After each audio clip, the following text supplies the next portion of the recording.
سرکار خانم فاطمه هوشینو از کشور ژاپن که به انتخاب خودشون مسلمان شدن. خانم خیلی خوش اومدین. سلام علیکم. خیلی ممنونم.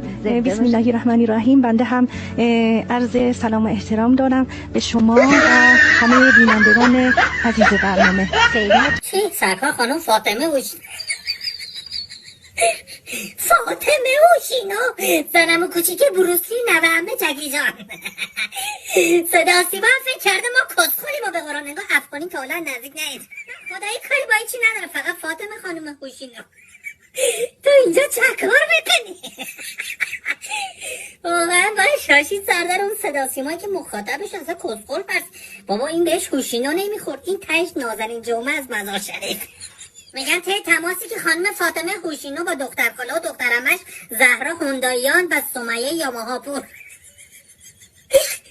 داشته، اونا به انتخاب خودشون به دین اسلام اومدن.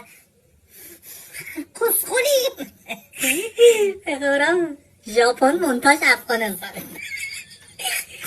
نازنین جمعه تو اینجا چیکار؟